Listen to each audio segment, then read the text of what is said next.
Assalamualaikum warahmatullahi wabarakatuh. Sampurasun, Mugi Rahayu Sagung Dumadi. Sahabat Salur, kembali lagi bersama saya Iqbal Firmansyah dan juga Nanda Putra Wijaya alias Bule. pria tanpa stop terakhir. Oke, pada video kali ini kita podcast ya, alur cerita gitu, tapi tentang sejarah. Nah, sejarahnya sekarang tentang Cakra Sudarsana, di mana Cakra Sudarsana ini adalah salah satu senjata pusaka yang sangat terkenal ya, bahkan seluruh dunia gitu, mendunia. Salah satunya sebagai lambang diabadikan kalau di Indonesia ini lambang TNI, kostrat Cakra itu kayak bunga gitu ya. Penasaran pada videonya? Jangan lupa untuk menekan tombol like, komen, dan juga subscribe-nya. Oke, sahabat Salur. Jadi Cakra ini senjata bisa disebut serbaguna. Jadi kegunaannya ini nggak cuma buat perang aja, tapi buat mengutuk. Serba kan senjata bisa mengutuk gitu. Terus juga bisa nutupin matahari. Nah, kayak Krishna. Jadi kan kayak di film Mahabharata tuh, yang si Arjuna tuh bersumpah dia tuh bakal matiin, ngebunuh gitu orang yang udah ngebunuh anaknya sebelum matahari tenggelam. Jadi si orang ini yang udah ngebunuh anaknya Arjuna, dia itu curang, dia ngumpet. Sedangkan Arjuna nyari-nyari ini kemana nih yang udah ngebunuh anak gua. Sedangkan sumpah si Arjuna itu sebelum matahari tenggelam dia harus nemuin si orang yang ngebunuh. Nah, dengan akal pintarnya Krishna tutupin pakai Cakra Sudarsana. Jadi kayak tembel.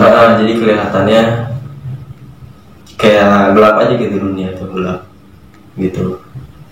Nah, kalau buat pewayangan di Indonesia, Cakra Sudarsana ini bentuknya kayak suling ya, kayak suling, tapi di ujungnya bentuk itu roda.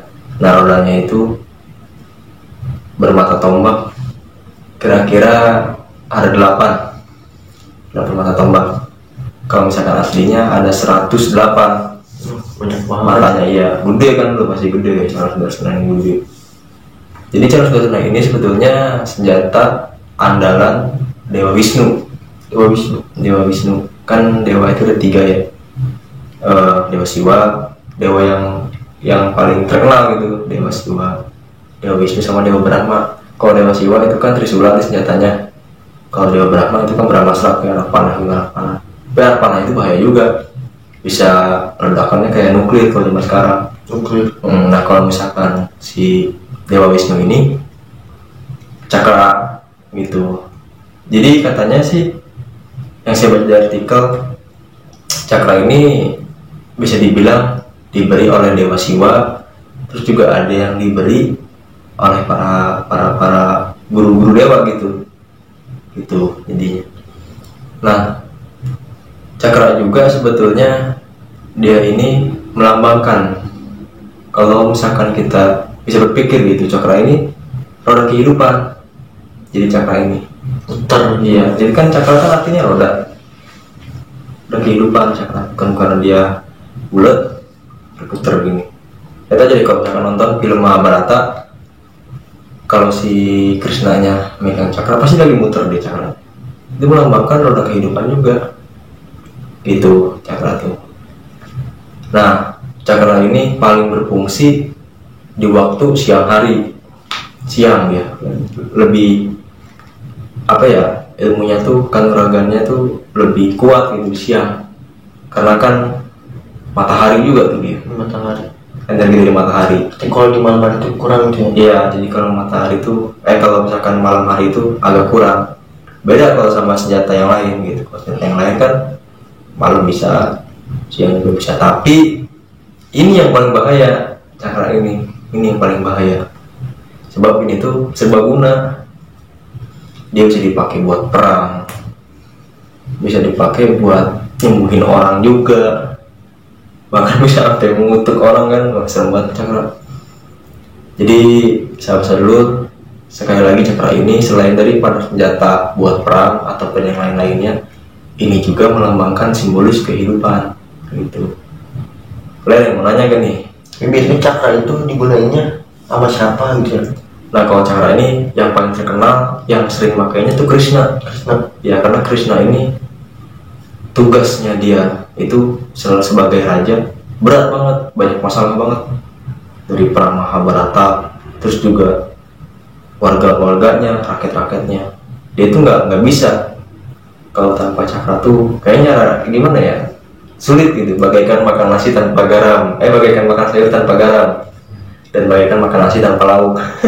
Gitu. Ada lagi kan nih? Bagikan aku tanpa tahu. Ya, ada lagi kan nih pertanyaan ini? Berarti cakra itu bentuknya kayak gear juga ada ya? Ya, jadi cakra itu bentuknya semacam cakra, tahu cakra nggak? Jadi kalau naik motor di depan tuh yang kayak gini, bulat gitu. Nah kayak gitu, cuman di ujungnya bergerigi, kayak tombak. Ya, giginya yang tadi itu ada 108 gitu. Iya, itu dihitungnya, dihitungnya 1, 2, 3 sampai 108. Itu lagi kan nih? Udah lah gitu aja. Udah. Tapi buat kesimpulan nih, gimana tentang kesimpulan cakra ini? Kira-kira yang lebih menarik? Paling yang lebih menarik ya bahayanya juga sih cakra ya. Bahaya. Bahaya. Tapi juga kebaikannya. Iya. Kenapa Tapi orang ada juga nih senjata yang lebih bahaya lagi. Itu namanya bajak. Nah, senjata bajak ini bentuknya gimana tuh? jadi dia tuh bentuknya, pernah nggak sih ente ngeliat orang ini jalan, ngancurin jalan kayak huruf T gitu, kayak huruf T gitu, bajak tuh. Jadi bajak ini sebetulnya buat kerbau. Jadi kan di belakang kerbau, kalau sawah tuh di belakangnya bajak tuh kayak kayu. Tarik-tarik kayak gitu bentuknya. Nah itu dimilikin atau dipegang sama Balarama. Balarama ini kakaknya Krishna. Itu sebetulnya bisa lebih dibilang paling bahaya dibanding cakra, karena dia ini sekali tebas bisa ngancurin gunung. Paham banget kan ya? Lagi kena orang gitu. Iya. Jadi walaupun memang cakra ini paling ampuh, jadi kalau misalkan dia udah siapapun gitu ya, kalau misalkan dia cakra itu, kalau misalkan udah dipakai itu nggak bisa ngelak. Cencer diincer, mana nih incer sama gua, mana diincer terus, kayak gitu kasarnya gitu, incer terus sama dia. Jadi nggak bisa ngelak, kecuali kalau berpihak pada kebajikan gitu, pada kebajikan gitu. Jadi yang menurut si orang itu baik. Jadi misalnya nih ada maling, nah pakai cakra nih, orang pakai cakra, tong aja pakai cakra. Terus si orang itu baik, saya maling ini bukan buat saya sendiri tapi buat rakyat. Balik lagi cakranya gitu. Itu namanya berpihak kepada kebajikan gitu. Oke, paham ya? Nah, sampai sedulur, jadi itu singkat ya sejarahnya dari cakra sudarsana, di mana senjata ini sangat berbahaya dan juga sangat berguna. Tentunya senjata ini pasti dibuat dengan kebaikan ya. Nah, Ya pasti senjata juga. Dan ini juga dipakai sebagai lambang simbolis Tentara Nasional Indonesia, Kostrad. Nah, ya kita harus bangga nih sama TNI kita nih. Dia udah TNI kita nih memakai lambang kebudayaan kita nih, cakra. Mantap kan? Gitu. Ya sampai selalu, terima kasih sudah menonton video ini. Jangan lupa juga untuk menekan tombol like, komen, dan juga subscribe. Saya Babi Masa dari Pakuan Pelajaran Channel. Wassalamualaikum warahmatullahi wabarakatuh. Sampurasun.